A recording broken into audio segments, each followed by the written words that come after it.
Hello दोस्तों, अगर आप मेरे चैनल पर नए हैं तो मेरे चैनल को लाल लाल बटन दबाकर जरूर सब्सक्राइब कर लें, बेल आइकन जरूर दबा दें ताकि नोटिफिकेशन के माध्यम से कोई वीडियो आपको जल्दी मिले। और वीडियो अच्छी लगे तो वीडियो को एक लाइक ज़रूर कीजिएगा।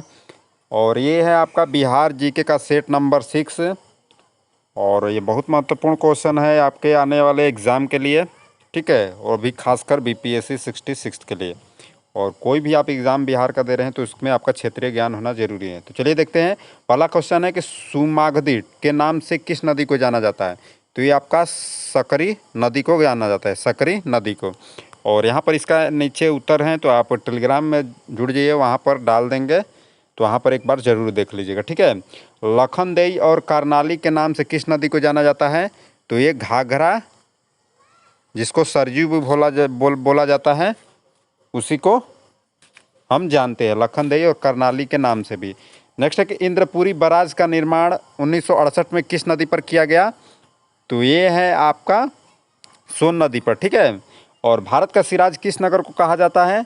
तो भारत का सिराज जो है आपका जौनपुर नगर को कहा जाता है। नेक्स्ट है कि मिथिला शैली में मछली की आकृति किसका प्रतीक है? तो ये आपको मछली का जो है, मछली की आकृति, तो मछली की आकृति जो है कामोत्तेजना को प्रतीक है, ठीक है। और प्रथम बौद्ध सभा किस नगर में आयोजित की गई थी? तो आपका राजगीर में की गई थी। और रुद्रदामन प्रथम का विभिन्न उपलब्धियां किस अभिलेख में वर्णित है? तो ये आपका जूनागढ़ अभिलेख में। नेक्स्ट है अशोक का बुद्ध शाक्य किस अभिलेख में कहा गया है? तो ये आपका मॉस्की में, ठीक है। और अशोक को प्रियदर्शी किस अभिलेख में कहा गया है? तो ये आपका भाबू अभिलेख में, ठीक है, प्रियदर्शी उनको कहा गया है। और 10वां है पार्श्वनाथ ने गृह त्याग किस आयु में किया था? ये आपका 30 वर्ष के ही आयु में कर दिए थे गृह त्याग। और राज्यपाल राष्ट्रपति के राज्य के राष्ट्रपति शासन का सिफारिश किस अनुच्छेद के तहत करता है? तो ये अनुच्छेद 356 के तहत राष्ट्रपति शासन लागू करने के लिए आपको मनोनीत करता है, ठीक है। और 12 है कि भारत के राष्ट्रपति द्वारा राष्ट्रीय आपातकाल की घोषणा किस अनुच्छेद के अनुसार की जाती है? तो ये आपका 12 का जो आंसर होगा अनुच्छेद 352, ठीक है।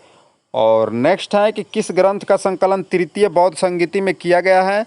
तो ये आपका अभिधम्म पिटक, ठीक है। इसमें थोड़ा क्वेश्चन इधर उधर से भी 2-3 आ गया है, तो टेंशन न ले, ठीक है, वो भी आपके लिए बहुत महत्वपूर्ण है। और बौद्ध धर्म का नियम किस ग्रंथ में है?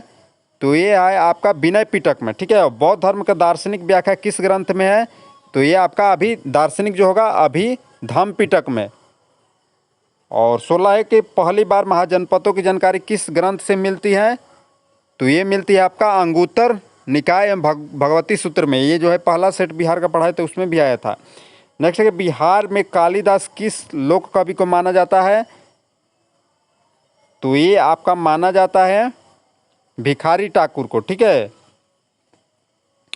और बिहार के सूबेदार दरिया खान नुहानी, ठीक है, बिहार के सूबेदार दरिया खान नुहानी ने किस लोधी शासक के समय में विद्रोह किया? तो ये आपका इब्राहिम खान लोधी के शासनकाल में विद्रोह किया था। और किस लेख से पता चलता है कि अशोक के मनुष्य और पशु के लिए अलग अलग चिकित्सालयों की स्थापना करवाई थी? तो अशोक ने करवाई थी। तो ये आपका गिरनार अभिलेख से, जो है गिरनार अभिलेख से है, जो है ये मिलता है। और किसकी सलाह से मंत्रिपरिषद के अन्य सदस्यों को भी नियुक्ति राज्यपाल करते हैं? तो ये आपका मुख्यमंत्री के सलाह पर करते हैं। तो वीडियो आपको अच्छा लगे वीडियो को लाइक ज़रूर कीजिएगा। और PDF चाहिए तो टेलीग्राम से जुड़ जाइए। मिलते हैं अगले वीडियो में, तब तक के लिए धन्यवाद।